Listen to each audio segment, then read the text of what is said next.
Hello, there's plenty of background noise today, some banging and hammering. Also this morning I thought I'd lost everything from my desktop because I'd done some kind of permissions reset, so I'm late and stressed. Today I'm going to talk about posture. I don't even know if this section needs to be on drafting.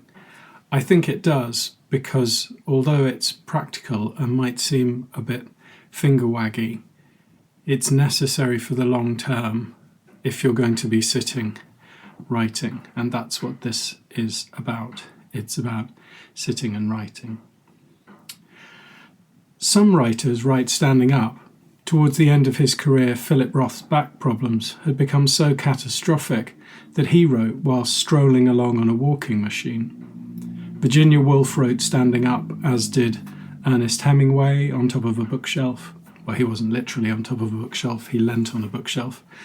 And Saul Bellow and Stan Lee, comics writer, and Vladimir Nabokov, who wrote at a lectern. And also Gogol, Kierkegaard, Dickens, Victor Hugo. Yes, I'm aware they're all but one of them men. However, writers are mostly sedentary animals who sit on their bums.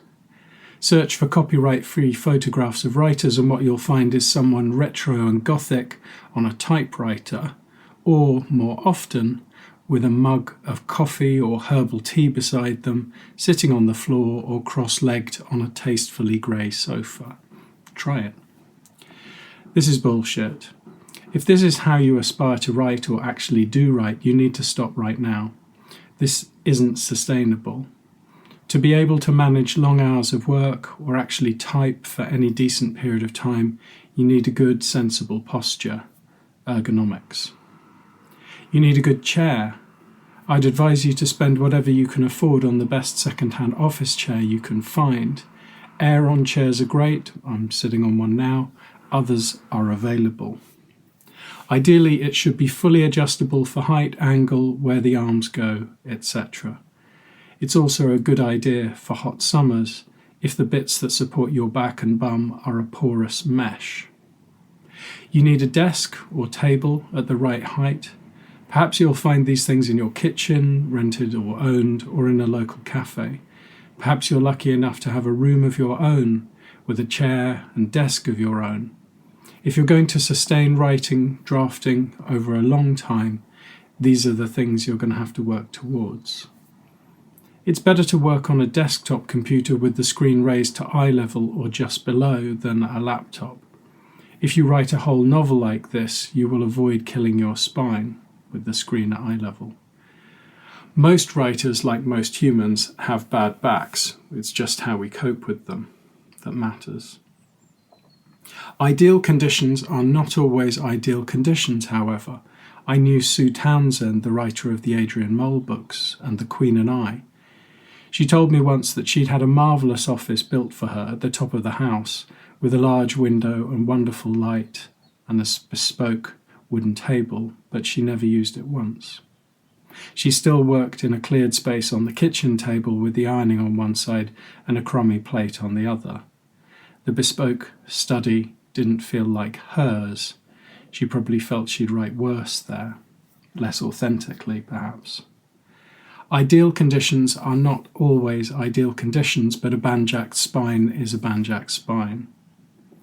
It's good for you to alternate between typing and writing by hand, so everything isn't typing. This at least varies the angle of your body and the focal distance of your eyes. I once had a job making subtitles for TV programs, Emmerdale, Blind Date, The Bill. The days involved 9.5 hours of typing. If I wanted to write as well as this, which I very much did, I could only manage it in a different form, putting my body in a different shape with a different posture, and that was with pen and paper. So, is that too obvious? I mean, telling people to sit properly when they've lived their whole lives and they know how they sit seems a bit ridiculous, but reminding you that you will need to think about these things, and it may be that you stop writing unconsciously because you're in some kind of pain or discomfort. Anyway, let me know. Please send some comments, mash that button, and like, share, and subscribe. The hammering hasn't been too bad, but that was a little train heading north into London. And see you in a couple of days.